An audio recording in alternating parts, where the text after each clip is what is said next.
Mari kita berdoa. Allah Bapa kami yang di surga, sesuai dengan pujian yang kami naikkan, kami mau taat akan perintah-Mu, karena kami tahu Tuhan, perintah-Mu adalah yang terbaik dalam kehidupan kami.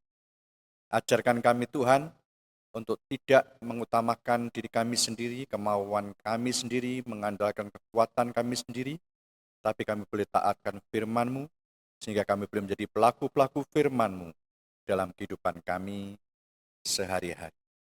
Terima kasih Tuhan atas semua berkat-Mu, berkati hamba-Mu sampai dalam pujian, berkati dalam kehidupannya pribadi, keluarganya, maupun dalam pekerjaan dan pelayanannya. Terima kasih Bapak, urapi persiapan hamba-Mu yang penuh dengan kekurangan ini, ya kami boleh menyampaikan Tuhan apa yang menjadi isi hati-Mu. Dalam nama Tuhan Yesus Kristus, kami berdoa dan mengucap syukur. Amin. Silakan duduk. Shalom. Ya, puji Tuhan. Kita bersyukur pada Tuhan kalau sampai saat ini ya kita masih dipelihara oleh Tuhan dengan sempurna. Kita masih memiliki tubuh yang sehat, ya, memiliki keluarga yang baik dan berbagai hal yang kebaikan yang sudah Tuhan berikan pada kita. Kadang-kadang di tengah kesibukan, pergumulan, ya, kesehatan, pekerjaan, bahkan berbagai tekanan hidup, Tuhan masih memberi kesempatan pada kita untuk dapat hadir dalam ibadah ini untuk mendengarkan suaranya, ya. Dan malam hari ini kita akan memeriksa sesuatu yang sangat dalam, walaupun hanya 2 ayat, ya. Saya mikirnya ini mungkin nyampaikannya pendek, tapi setelah mendalaminya bingung untuk mencukupkan waktunya, ya. Jadi kita akan memeriksa sebetulnya bagaimana kita itu bekerja, ya. Jadi untuk siapa sebenarnya kita ini hidup, ya. Pernahkah kita merasakan kita sudah bekerja keras, sibuk setiap hari, ya, mengejar banyak hal, tapi kita merasa kehidupan kita ini kok kosong, ya. Kehidupan kita ini kok hampa. Kenapa kok bisa seperti itu? Kita sudah healing, ya, sudah libur, mungkin uang ada, ya. Kita berusaha mencari hiburan-hiburan yang lain, tapi batin kita, jiwa kita masih terasa lelah. Apa yang menyebabkan seperti itu? Memang kita tahu ya bahwa manusia modern ini hidupnya dipenuhi oleh berbagai macam kesibukan. Ya, pengusaha sibuk ngejar target, para profesional, ya, dokter, sarjana hukum dan lain-lainnya itu sibuk membangun karir, mahasiswa sibuk menyiapkan masa depannya, ibu rumah tangga sibuk untuk mengurus keluarga, bahkan yang sudah pensiun pun masih gelisah, ya, memikirkan kebutuhan hidup yang terus bertambah, cukup enggak dengan pensiun saya ini. Jadi kalau kita melihat di sini, masalah utama dari manusia itu sebetulnya bukan kurangnya aktivitas, tetapi hidup yang berpusat pada dirinya sendiri. Dan kalau kita nanti mempelajari Yesaya 58 ayat 13 sampai dengan 14 ini, ya, jadi kita akan melihat bahwa Tuhan itu tidak memanggil kita hanya untuk berhenti bekerja pada hari Sabat, tetapi berhenti hidup bagi diri kita sendiri dan menemukan sukacita sejati di dalam Dia. Saudara yang terkasih dalam Tuhan Yesus Kristus, ternyata pergumulan manusia modern ini bukan pergumulan yang baru, ya. Jadi bangsa Israel pada zaman Yesaya, kita sudah baca pada minggu yang lalu pada ayat pertama sampai 12, mereka pun juga aktif secara rohani. Mereka adalah orang-orang yang religius, tetapi pelahan demi pelahan hati mereka itu menjauh daripada Allah tanpa mereka sadari.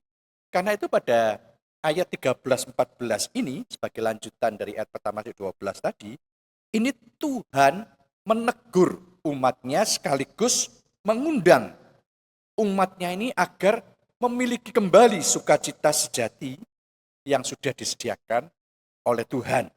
Mari kita baca dalam Yesaya pasal 58 ayat 13 sampai dengan yang ke-14 dalam terjemahan baru 2.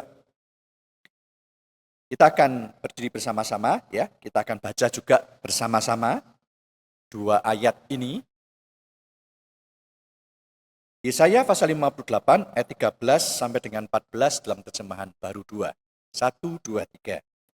Apabila engkau menahan kakimu pada hari Sabat, untuk tidak melakukan urusanmu pada hari kudusku, apabila engkau menyebut hari Sabat hari kesenangan dan hari kudus Tuhan, hari yang mulia, apabila engkau menghormatinya dengan tidak menjalankan segala kesibukanmu, dan dengan tidak mengurus urusanmu atau membicarakan kepentinganmu, maka engkau akan bersenang-senang karena Tuhan, dan aku akan membuat engkau melintasi puncak bukit-bukit di bumi.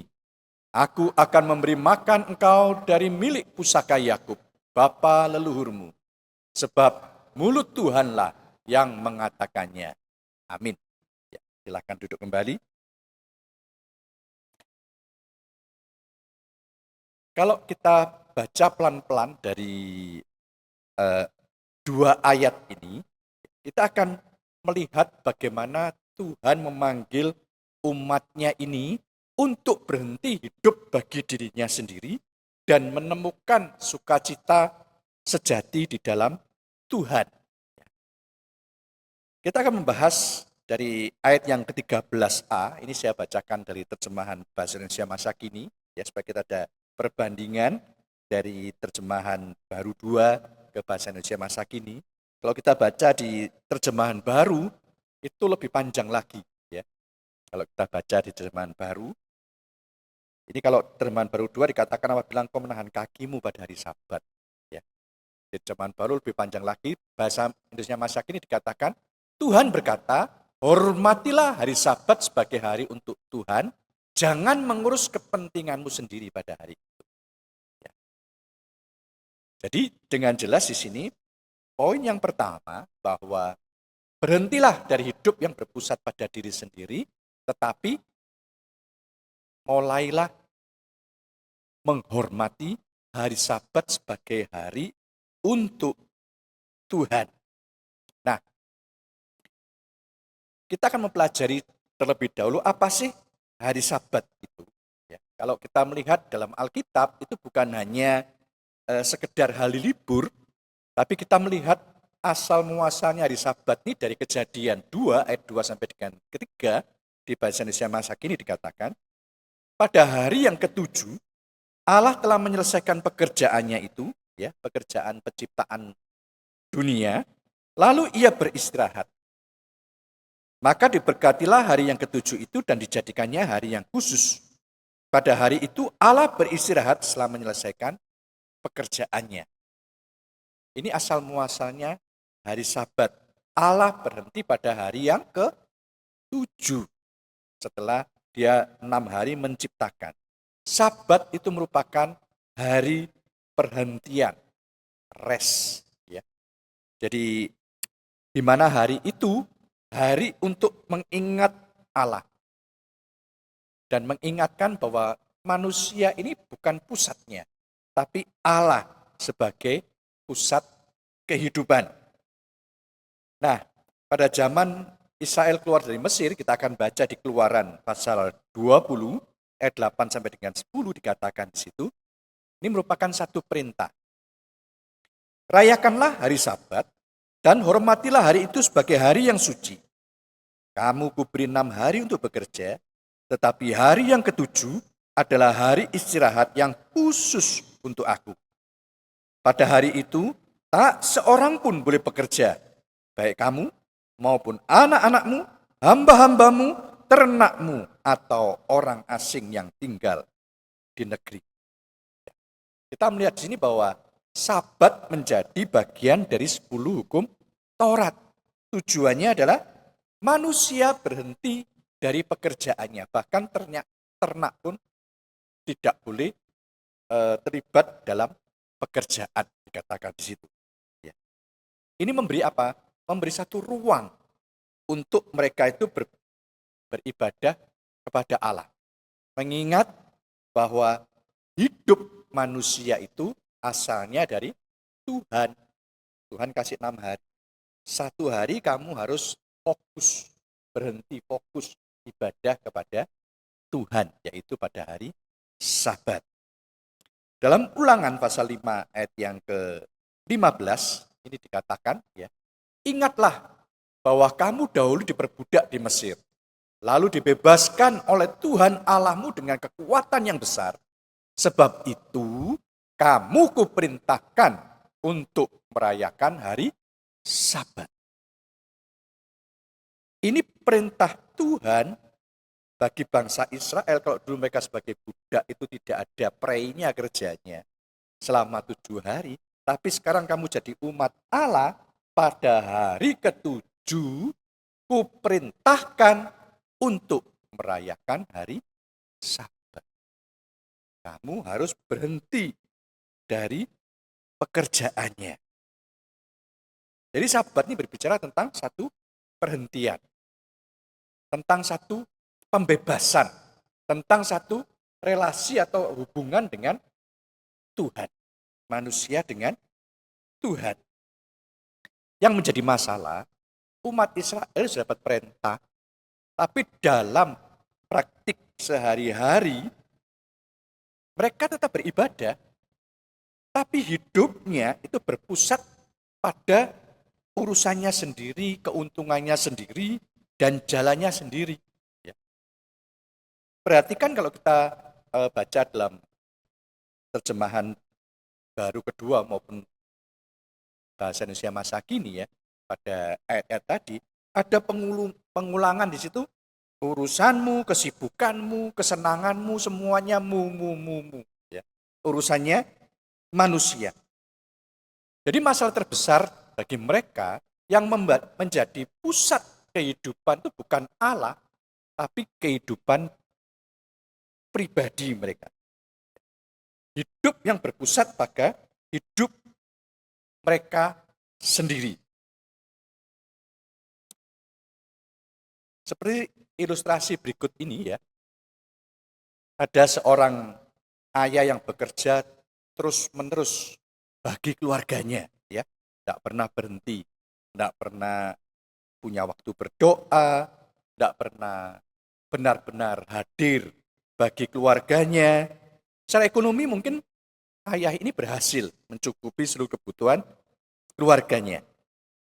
Tapi pada suatu hari, anaknya itu bertanya, "Papa selalu ada uang, selalu memenuhi kebutuhan kami semua. Tapi anak ini berkata, tidak pernah ada waktu bagi kami. Papa sibuk hanya untuk mengejar karir papa, kehidupan papa sendiri."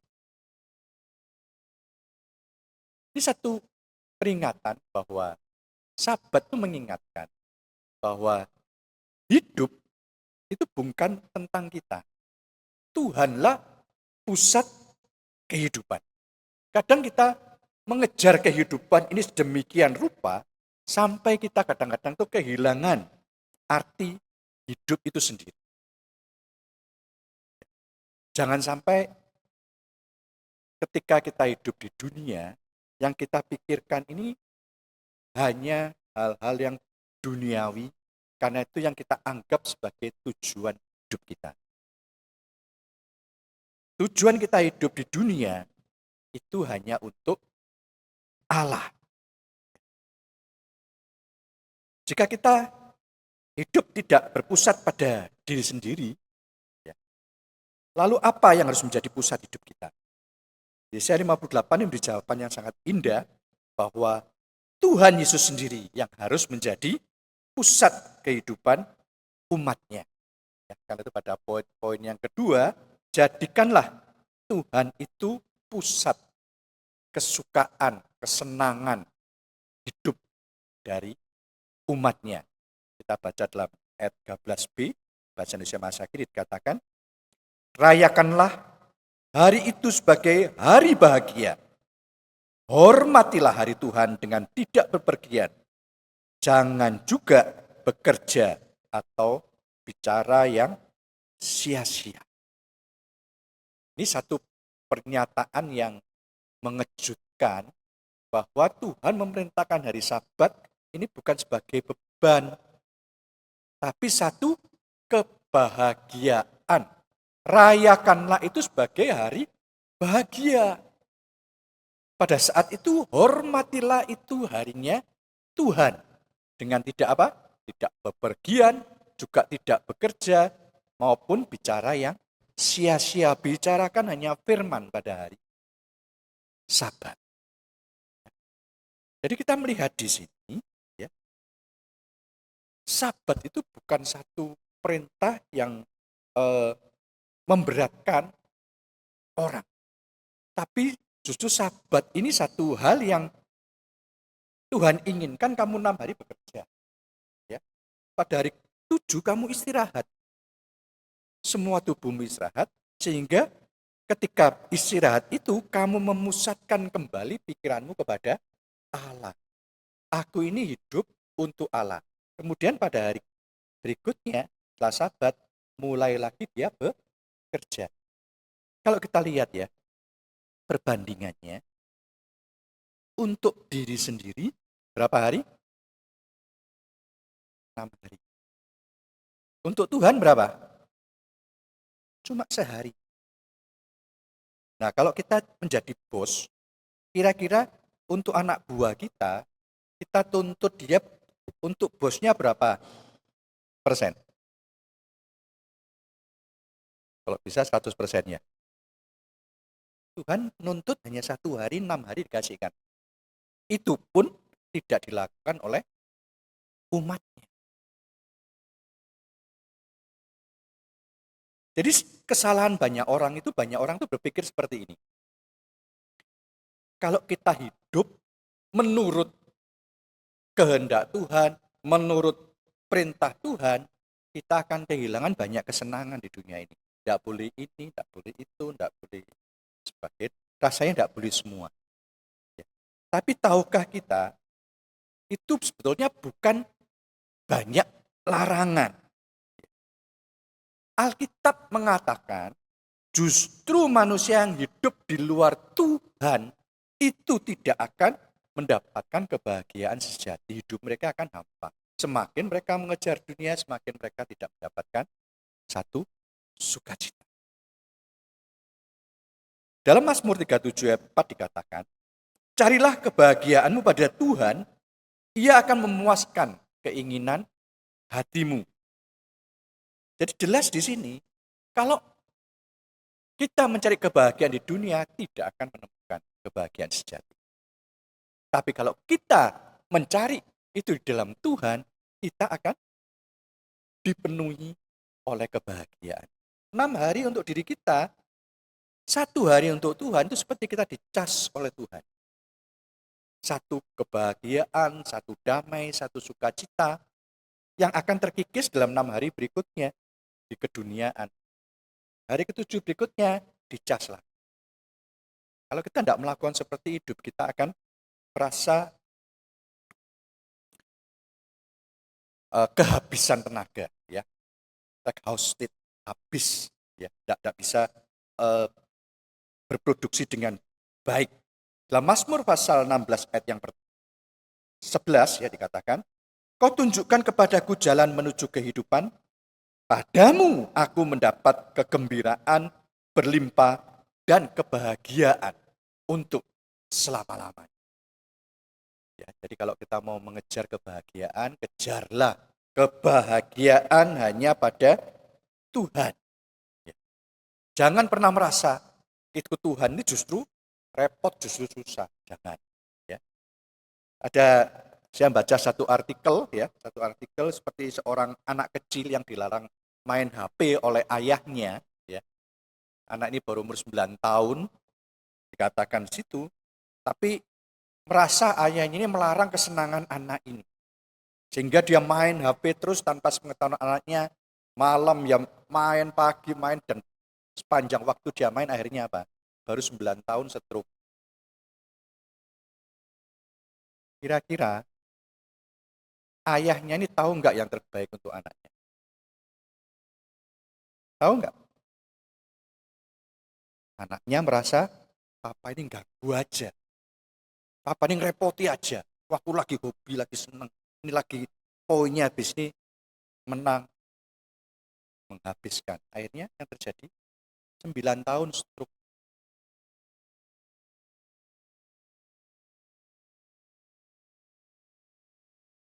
Seakan-akan ayahnya ini menghalangi kesenangan. Demikian juga kita sering merasa seakan-akan peraturan Allah ini kok ngerepoti saya. Kok menghambat kebahagiaan saya. Kita mengejar kesenangan kita, ya, kita sibuk mengejar uang, sibuk mengejar hiburan, sibuk mengejar pujian, sibuk mencari follower di medsos, sibuk dengan bagaimana kita bisa sukses dan dipandang orang yang sukses di dunia ini, tapi kita lupa.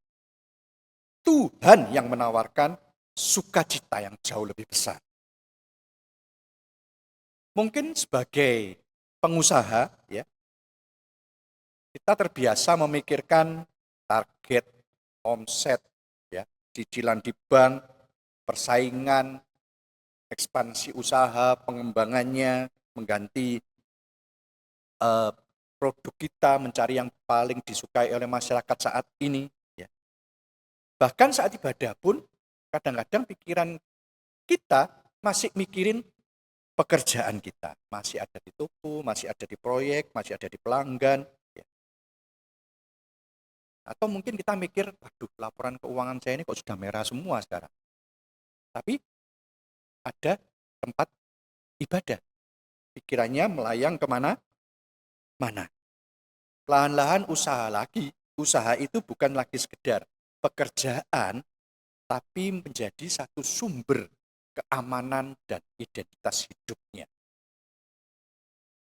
Dan tanpa sadar, dalam hati dia berkata, kalau usaha saya aman, baru saya tenang.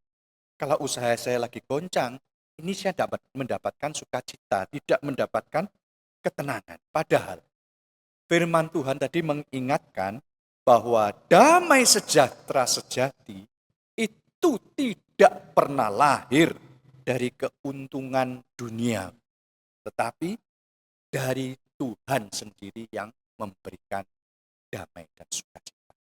Mungkin sebagai seorang dokter, seorang guru, seorang pegawai, karyawan, atau mungkin sebagai manajer, ya, saudara mungkin terbiasa hidup dengan target dan tuntutan perusahaan. Dunia akan menilai kita dari apa? Dari target yang bisa dicapai. Pencapaiannya, memenuhi target, selalu memenuhi target, bahkan dapatkan bonus-bonus. Jabatannya naik terus, performanya selalu prima, hasil kerjanya luar biasa. Ya. Akibatnya apa? Banyak orang terlihat berhasil di luar, tapi sebetulnya di dalamnya itu sangat lelah, capek, selalu ditarget, takut gagal, takut tertinggal, takut dianggap nggak berhasil.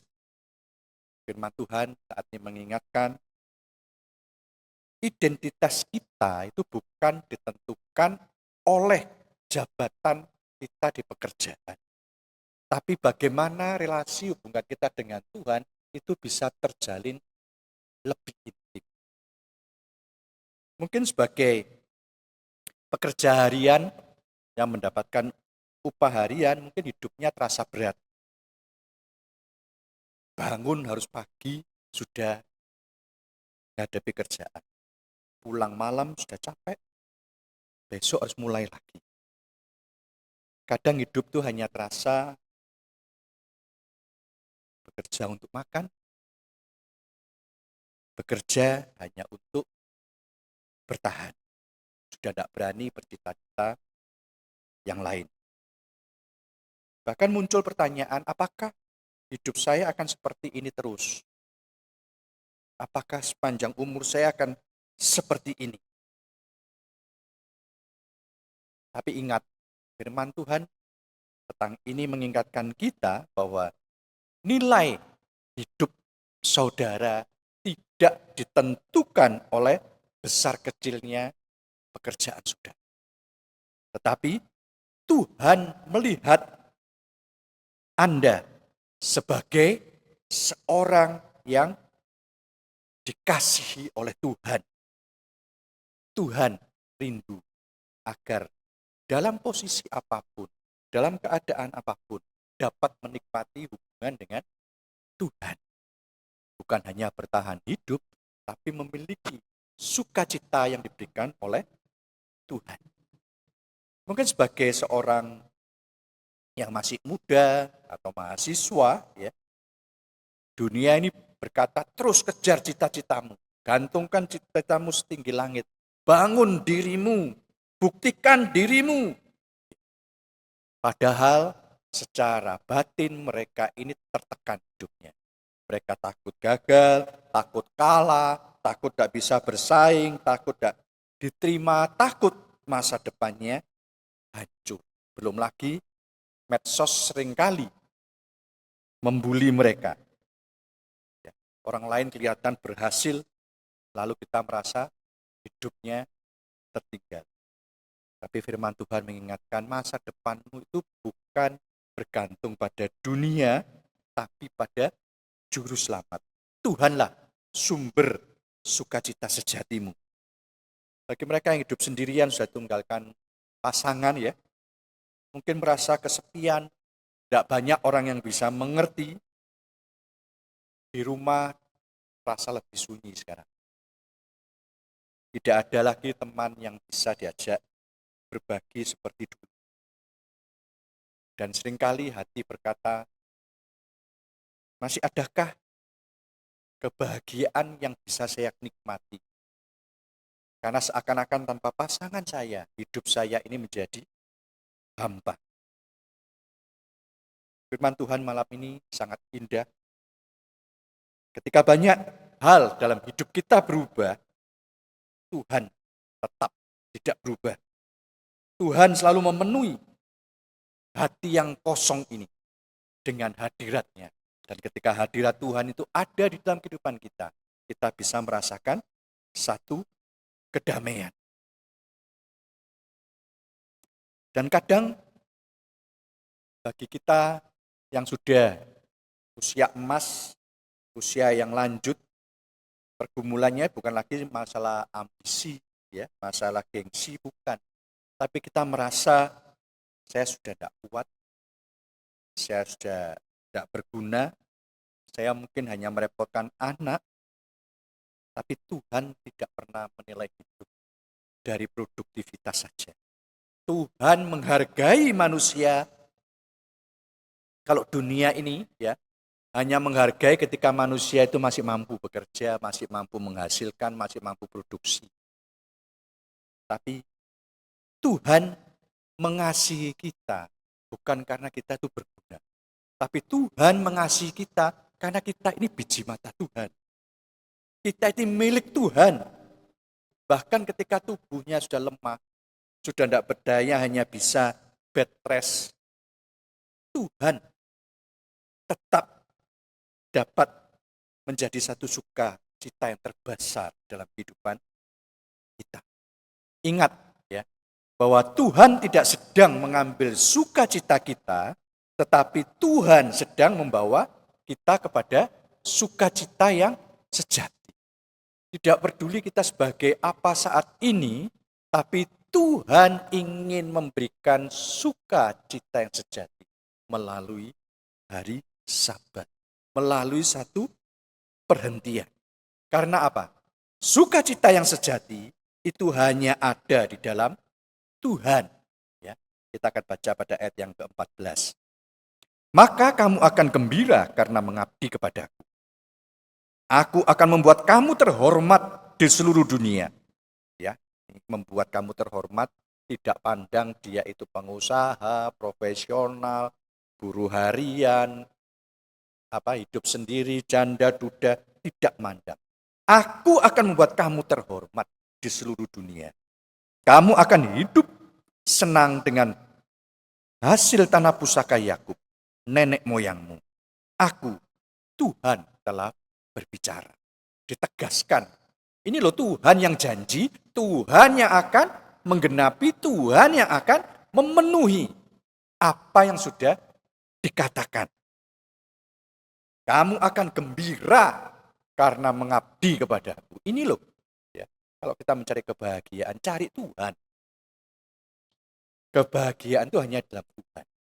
Jangan cari di tempat yang salah. Jadi bukan sukses karena Tuhan, diberkati oleh Tuhan, ditolong oleh Tuhan yang dapat kita rasakan. Tapi Tuhan menekankan di sini bagaimana kamu bisa menikmati hidup intim dengan. Itu yang penting. Jadi inti Alkitab sebetulnya kalau kita mau membaca, manusia itu diciptakan untuk Tuhan. Ya, kita pernah baca buku Rick Warren, ya, 40 hari, ya, selama 40 hari kita dijelaskan itu bagaimana manusia ini diciptakan untuk kesenangan Tuhan. Jadi hati manusia itu tidak bisa tenang kalau dia tidak dipenuhi oleh sukacita dari Allah. Karena itu dia mencari kemanapun tidak bisa. Bapak gereja salah satunya Agustinus, ya, yang kisahnya kita sudah disampaikan, ya, ibunya bernama Monica, itu memberikan satu statement seperti ini. Hati kami gelisah sampai beristirahat di dalam Engkau. Sebelum dia beristirahat di dalam Tuhan, hatinya penuh dengan kegelisahan. Ini satu perenungan yang mendalam. Perenungan dari seorang pemikir yang luar biasa.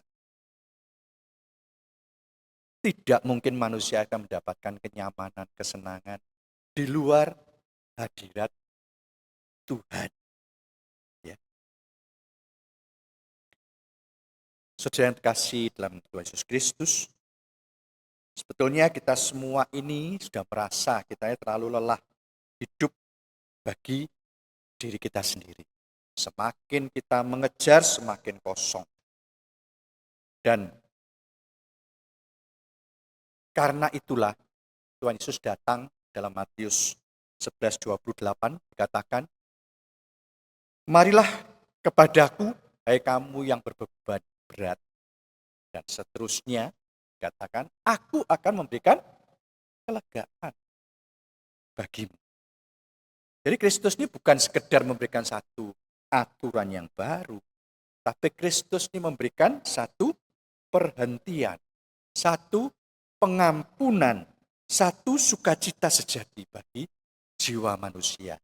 Allah memberikan hukum-hukum pada bangsa Israel itu untuk kebaikan orang Israel. Perhentian Sabat itu kalau kita tarik pada perjanjian baru, itu merupakan satu istirahat perhentian sejati dalam Kristus.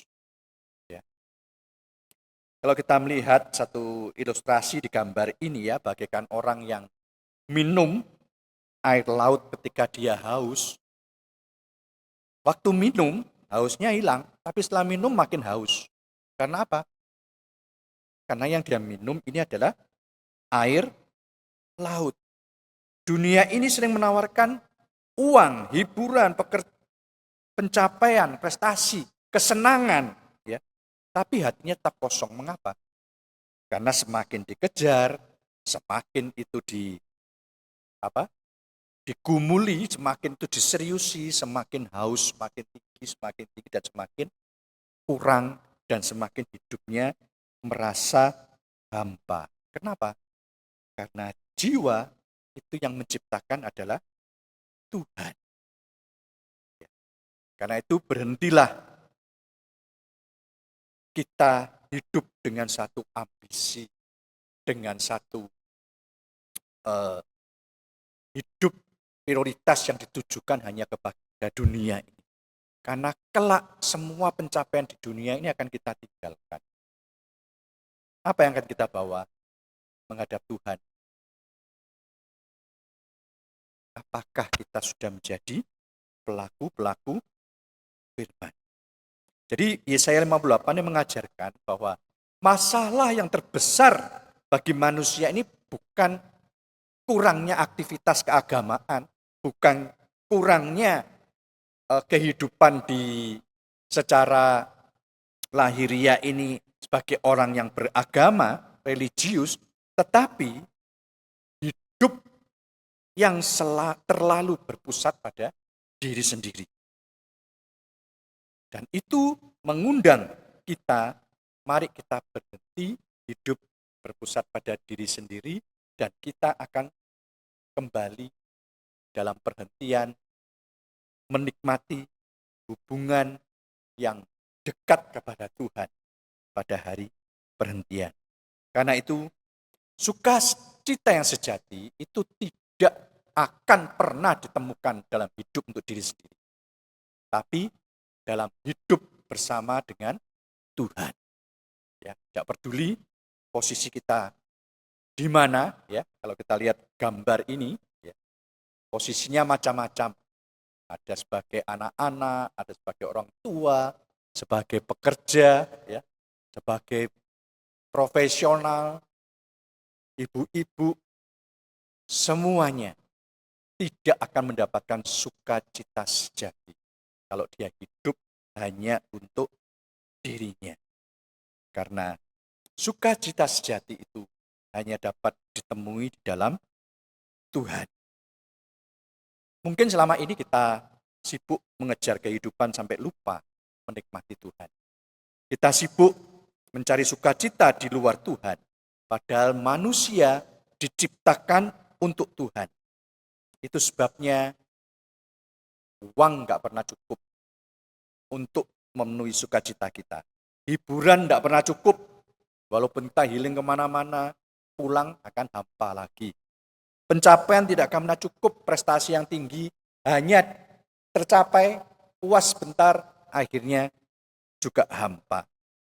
Jiwa manusia tidak akan pernah penuh tanpa Tuhan. Dan malam ini Tuhan mengundang kita berhenti hidup hanya bagi dirimu sendiri. Datanglah kepadaku, hai kamu yang letih lesu dan berbeban berat. Temukan sukacita kembali. Sukacita yang sejati itu hanya ada di dalam Tuhan. Dunia iming-iming pada kita. Kejarlah aku sampai habis tenaga. Tapi Tuhan berkata, datanglah kepadaku dan kamu akan menemukan perhentian bagi jiwa. Amin. Mari kita masuk dalam doa. Bapa kami yang surga, kami ucap syukur dan berterima kasih Tuhan pada petang hari ini. Bila kami Tuhan boleh disadarkan bagaimana kami harus menjalani hidup di dunia ini. Semakin kami mengejar dunia, semakin tidak terkejar, semakin hampa, semakin haus, semakin kosong kehidupan kami. Tapi firman-Mu pada petang hari ini mengatakan, berhenti. Ada hari Sabat, di mana Tuhan memberikan satu perhentian, bukan hanya kepada orang Israel, tapi firman itu sekarang tertuju bagi kita, untuk berhenti hidup bagi diri sendiri, hidup bagi dunia, tapi mulailah menjalin hubungan yang intim dengan Tuhan. Dalam pembacaan firman Tuhan setiap hari, dalam saat teduh setiap hari, maka engkau akan mendapatkan kekuatan, kebahagiaan, sukacita. Bantu kami Tuhan untuk menjadi pelaku-pelaku firman-Mu, sehingga kehidupan kami tidak lagi terfokus akan dunia ini, sehingga kami mendapatkan banyak kesedihan, banyak kesengsaraan, banyak kekhawatiran, banyak kegelisahan. Tapi hendaknya Tuhan, mulai hari ini kami boleh kembali kepada Engkau, hidup bersama dengan Engkau, sehingga damai sejahtera yang Engkau sediakan bagi kami boleh mendiami kehidupan kami dan memenuhi kehidupan kami, bahkan memimpin kehidupan kami berjalan menuju kesucian di hadapan Engkau. Terima kasih Bapak. Kiranya Tuhan, Kau memberkati hamba-hambamu yang dengan setia mengikuti PA, baik yang hadir tempat ini maupun yang mengikuti secara live streaming. Berkati mereka Tuhan dimanapun mereka berada. Dan marilah kita sekarang menerima berkat Tuhan. Tuhan memberkati engkau dan melindungi engkau. Tuhan menyinari engkau dengan wajah-Nya dan memberikan engkau kasih karunia. Tuhan menghadapkan wajah-Nya kepadamu dan memberi engkau damai sejahtera. Terimalah berkat Tuhan dan penyertaan Roh Kudus dari saat ini sampai Maranatha Tuhan Yesus datang kembali. Amin.